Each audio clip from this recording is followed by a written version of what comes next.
I just needed to talk for a moment at the start of this one, because once I'd finished making the words and the graphics, I felt like it was maybe a little too complicated straight off the bat. Venus retrogrades, putting it simply, only occur in the same 5 parts of the sky for a typical human lifespan. I go on to say in more detail why I think that's interesting in the text, but I think because people tend to think of their birth chart as, you know, the only kind of static thing that they can refer to look for astrological meaning, say, is wrong.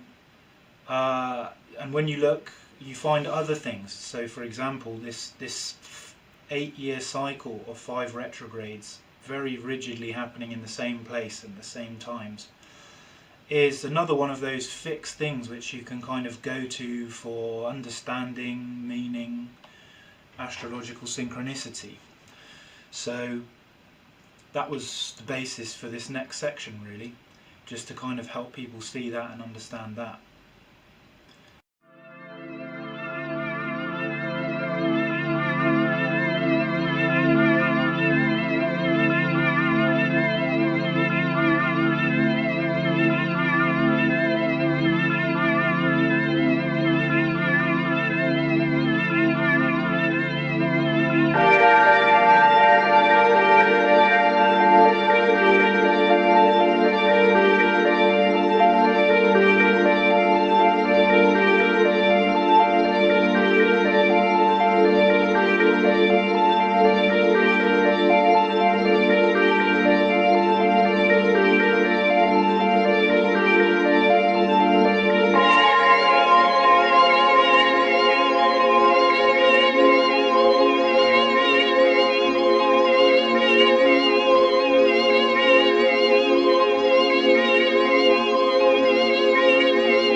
So again, just to try and simplify something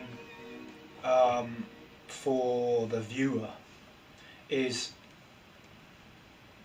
why I found this retrograde in Capricorn kind of so interesting and such a good example of astrological thought. It's a very particular retrograde, this one. It happens in Capricorn very often, but this one is an auspicious one. It's so neatly tied in with so many other things that it raises a red flag for me.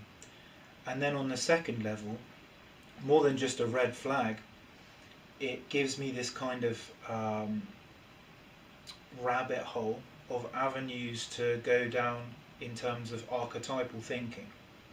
So Venus stations direct, exactly conjunct Pluto within a degree. Wow, that's quite an amazing coincidence. It's almost exactly trine Uranus in its direct station, and interestingly, another coincidence, Uranus is ruled by Venus for the 7-year transit of Taurus that it's going through. And then just to top it off, the conjunction with the Sun, exactly between those 2 points, is exactly in the centre of her dignity in Capricorn, in her bounds. And those are all quite like stark kind of coincidences, just in terms of how an astrologer interprets things. If you're interested in the just purely astrological thought and astrological rationale, those are almost like signs or signals as to the kind of maybe potency or character of this particular part of this particular kind of iterance of the Capricorn retrograde. You could go on in depth about that for an extremely long time, but I don't have it in me. I'm sorry, I'm shy.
I think what I didn't say enough about as well in the words is that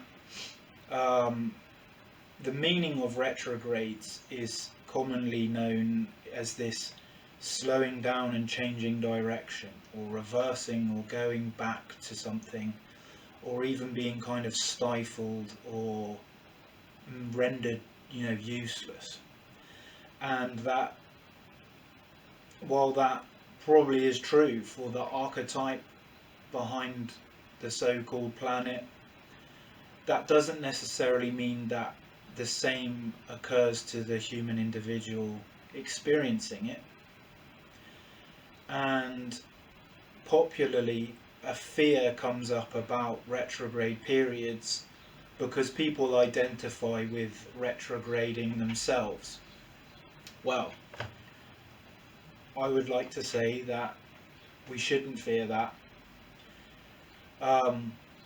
And for these reasons, I think, like a kind of Jungian, that archetypes themselves can be slightly problematic, and that you study them because they're powerful and not necessarily because there's kind of something you desire to identify with and things like that. Take Venus, for instance. This kind of retrogradation of the Venus archetype of romance and luxury, etc., is not the same as retrogradation for me. And that if I have to go back over a relationship, or I have to go back over back to something Venusian from my past, like a period of overindulgence, say, I personally can spiritually grow through that. And that when these archetypes are so-called, frustrated by the backward movement, it can be to our profit. They're just key features, key changes in that kind of archetypal sea that having some foresight of is useful information, and that it's not necessarily just useful information as a time, oh, watch out, I need to be scared, but useful information of, oh, I can really kind of profit out of that. I wonder how it's going to manifest for me personally. So I hope that helps. I hope that's like a new perspective on retrogrades, and a useful one.